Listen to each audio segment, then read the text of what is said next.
अहम खबर का रुख कर रहे हैं। रबी सीजन के तहत आज से गेहूं की खरीद शुरू हो गई है। हरियाणा में आज से गेहूं की सरकारी खरीद की शुरुआत हो चुकी है और आज से 15 मई तक ये खरीद की जाएगी मुसलसल। गेहूं की खरीद को लेकर मंडियों में तैयारियां मुकम्मल हैं। किसानों की सुविधा के लिए कई इंतजाम किए गए हैं। इस बार हैफेड और DFSC खरीद में शामिल हैं और इस बार खरीद प्रक्रिया में नए नियम लागू होंगे। गेहूं की नमी की मात्रा 12% तक निर्धारित की गई है। वहीं न्यूनतम समर्थन मूल्य 2585 रुपए प्रति क्विंटल तय किया गया है। ट्रैक्टर ट्रॉली पर नंबर लिखवाना और फोटो अब अनिवार्य है। तो रबी के सीजन के तहत आज से गेहूं की सरकारी खरीद शुरू हो गई है। बड़ी खबर है ये आपके टीवी स्क्रीन पर। इस बार खरीद प्रक्रिया में कई नियम लागू होंगे। आज से मंडियों में अपना गेहूं लेकर किसान पहुंचना शुरू हो गए हैं और इसी के साथ नए नियम भी लागू हुए हैं। ट्रैक्टर ट्रॉली पर अब नंबर और तस्वीर होना अनिवार्य है। मेरे साथ इस खबर पर हमारे ब्यूरो चीफ देवेंद्र दांगे जी जुड़ चुके हैं, उन्हीं का रुख कर रहे हैं ज़्यादा बातचीत के लिए। दांगे साहब, आज से गेहूं की सरकारी खरीद शुरू हो चुकी है और इसके लिए मंडियों में काफ़ी गहमा गहमी भी नज़र आ रही है।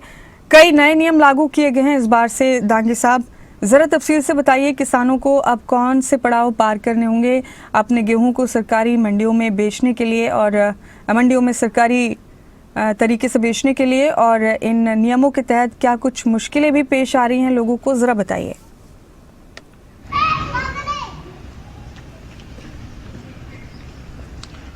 जी मुमताज, शुक्रिया। देखिए, बता दूं, दिक्कतें तो शुरुआती चरण में कुछ न कुछ पेश आएंगी क्योंकि नया सिस्टम लागू किया गया, कई नियम बदले गए हैं।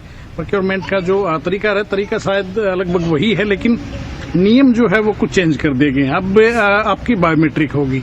आप अगर नहीं उपलब्ध हो सकते तो आपके जो अधिकृत जो 3 लोग हैं उनमें से किसी एक की बायोमेट्रिक होगी। एक सत्यापन किया जाएगा कि आप किसान हैं, आप ओरिजिनल किसान हैं, कोई दिक्कत नहीं, कोई रिस्क नहीं है, फसल है वो ठीक लेकर आए हैं। ये इसलिए किया गया क्योंकि पिछले वक्त देखा होगा कि धान घोटाला हुआ तो उसमें बड़ा खेल सामने आया था। तुम घटनाओं से वहां जो खामियां रहेगी, जो कुछ चूक रह गई थी जिनका फायदा स्कैमर्स ने उठाया, उन चीजों से कहीं न कहीं सिस्टम और सरकार ने सबक सीखा है।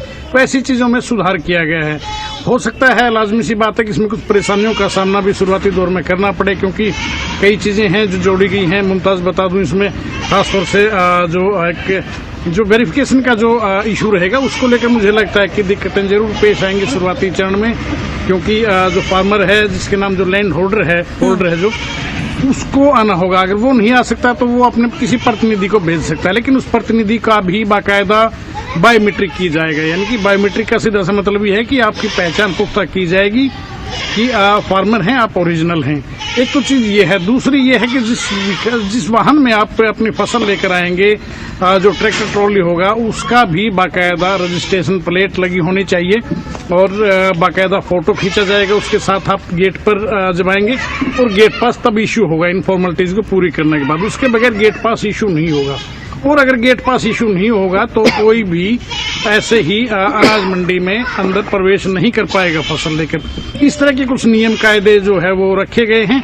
हालांकि एडमिनिस्ट्रेशन की तरफ से देखें तो बाकायदा जो जिलाधिकारी हैं वो भी जगह जगह पर जायजा लेने की तस्वीरें कल आई। हमने देखा, दर्शकों को दिखाया कि जगह जगह जो जिला उपायुक्त हैं या SDM हैं वो पहुंचे हैं। जो खरीद केंद्र बनाए गए हैं, विभिन्न अनाज मंडियां हैं प्रदेश भर में, चाहे वो जिला सत्र की बात कर लीजिए या उपमंडल सत्र पर बात कर लीजिए, सभी जगहों का जायजा लिया गया है। व्यवस्थाएं कैसी हैं उसको लेकर सारा बारीकी से जांचा परखा गया है और सभी ये सारी कवायद इसलिए क्योंकि सरकार की तरफ से स्पष्ट कहा गया है कि किसानों को किसी किस्म की दिक्कत पेश न आने पाए, इसका लिहाज रखा जाए। उसके बाद से जिलाधिकारी जो है वो खासा सक्रिय हुए हैं। सभी मंडियों का बाकायदा दौरा किया गया है और वहां पर देखा गया है कि वहां पर व्यवस्था कैसी है, क्या प्रोक्योरमेंट के लिए पर्याप्त जो बंदोबस्त होने चाहिए, जो संसाधन होने चाहिए, क्या वो पूरे कर लिए गए हैं। किसान वहां आएंगे तो क्या उनके पीने के पानी के लिए व्यवस्था की गई है, क्या उनकी चाय की व्यवस्था है, क्योंकि जगह जगह कई जगहों पर रसोई की व्यवस्था भी की गई थी, क्या वो चीजें स्मूथ चल रही हैं, या अगर मौसम बिगड़ता है, मौसम का मिजाज अगर बिगड़ता है तो क्या फसल को बारिश से बचाने के लिए, भीगने से बचाने के लिए व्यवस्था की गई है? इस तरह की चीजों की जांच पड़ताल भी की गई है। देखने वाली बात ये होगी कि आज से जो प्रोक्योरमेंट हरियाणा भर में शुरू हो गई है, उसकी तस्वीरें कैसे निकलकर सामने आती है, किसानों को कितनी परेशानियों का सामना करना पड़ता है, क्या नए सिस्टम में वो ढल पाएंगे या कोई दिक्कत रहेंगी, ये दिन भर में आज पता चलेगा। मुमताज जी, दांगी साहब, आपकी तरफ से फॉलोअप्स का इंतजार रहेगा हमें। बहुत शुक्रिया आपका, आप जुड़े मेरे साथ इस खबर पर। आगे बढ़ते खबर की तहत में हरियाणा में बेमौसम बारिश, ओलावृष्टि और आंधी तूफान आए हैं। आंधी तूफान से खड़ी फसल खराब हुई है, कई जगह पर हरियाणा के कई जिलों में फसल खराब हुई है। झज्जर के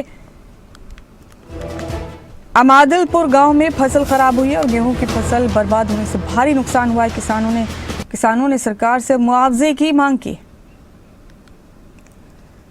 दागी साहब, इस खबर पर आपकी प्रतिक्रिया हम जानना चाहेंगे। ये खबर सामने आने के बाद जाहिर है किसान बहुत परेशान है, क्योंकि इस तरह जब पकी पकाई फसल तबाह हो, जब फसल का रिटर्न लेने का वक्त हो तो मौसम की वजह से वो बर्बाद हो जाए, तबाह हो जाए, तो जाहिर है बेहद तकलीफ होती है। तो क्या कहना है किसानों का, कितना नुकसान हुआ है?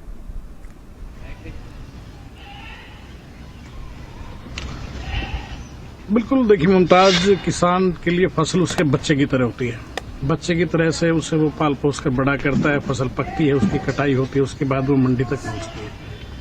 और उसमें जब वो कटाई का सीजन है, बिल्कुल फसल पककर तैयार खड़ी है, उस वक्त अगर मौसम का मिजाज बिगड़े तो सोचा जा सकता है कि किसान, एक मजदूर जो जमीन से जुड़ा हुआ आदमी, जो मेहनत करके फसल को तैयार करता है, उसके दिलो दिमाग पर क्या गुजरती होगी, ये सोचा जा सकता है। कल कई जगहों से बरसात की तस्वीरें आई, उसके अलावा कुछ जगहों पर तेज हवाएं चली और सबसे दुर्भाग्यपूर्ण स्थिति रही ओलावृष्टि की।